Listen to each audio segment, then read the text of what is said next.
అందరికీ నమస్కారం. నేను పూర్ణచంద్ర భార్య స్వప్న. నాకు స్వేచ్ఛ పూర్ణ ద్వారానే పరిచయమైంది.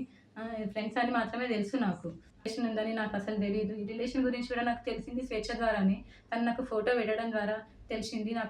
నేను పూర్ణని అడిగాను, "ఏంటిది?" అని చెప్పేసి అడిగితే చెప్పాడు. చెప్పినంక నాకు ఆయనకి గొడవలు స్టార్ట్ అయినాయి. అక్కడ నాకింకా తెలిసిందేందంటే అక్కడ కూడా తనతో గొడవలు ఉంటున్నాయి అని చెప్పేసి అంటే, ఇంకా నేను ఆయనని ఎందుకు ప్రెషరైజ్ చేయాలి అని చెప్పేసి నేను ఆయనను వదిలేసాను. స్వేచ్ఛ కూతురు అరణ్య మా ఆయన మీద నిందలేస్తుంది. ఆ నిందలు నేను చూసి తట్టుకోలేక నేను వచ్చాను బయటికి. నా పి నా పిల్లలతో పాటే నా నా అరణ్యని గూడా సరిసమానంగా చూసుకున్నాడు పూర్ణ. ఆ! చూసుకున్నాడు. తనకి స్కూల్‌లో జాయిన్ చేశాడు. ఫీజులు కట్టాడు. నా పిల్లలకి బట్టలు తీసుకున్నప్పుడు ఆయన గూడా తీసుకునేవాడంట. ఆ! నేను నీ కన్న తండ్రి గూడా వదిలేసి ఎళ్ళిపోయిండు.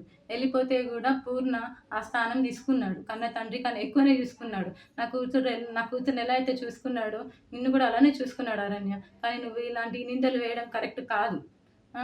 ఇంకా స్వేచ్ఛ గూడా చాలా నన్ను టార్చర్ పెట్టింది. ఈ విషయం తెలిసినంక గూడా నేను డిప్రెషన్‌లోకెళ్ళిపోయినా.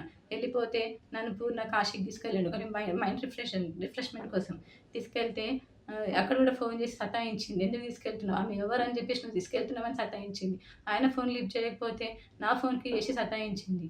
అసలు ఎక్కడికి తీసుకెళ్ళినా, ఫంక్షన్‌కెళ్ళినా, ఎక్కడున్నా గూడా "నువ్వెందుకు ఆమెతో ఉంటున్నావు? నా దగ్గరకొచ్చేసేయ్" అని చెప్పేసి చాలా బ్లాక్‌మెయిల్ చేసింది. ఎప్పుడు చూడండి స్లీపింగ్ పిల్స్ మింగడము. నాకు ఆడపిల్లుంది. స్వేచ్ఛ కూతురు అరణ్యని గూడా నా కూతురులాగానే చూసుకున్నాడు. నాకు తెలియకుండా పిల్లలని ఆమె దగ్గరికి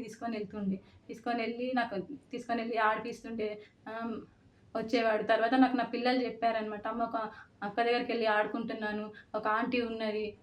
ఒక ఆంటీ నన్ను అమ్మ అని పిలవమని చెప్పింది" అని చెప్పేసి నా కూతురు చెప్పింది. నా కూతురు చెప్తే నాకు తెలిసింది ఇంకా అప్పుడు. అరణ్య ఇట్లా ఎందుకు చెప్పిందో నాకు తెలీదు.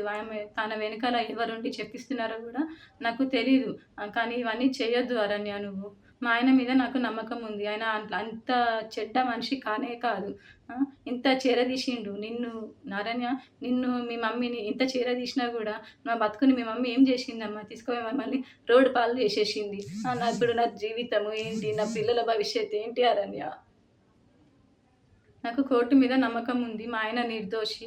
నేను ఆయనని ఎలాగైనా కాపాడుకుంటాను.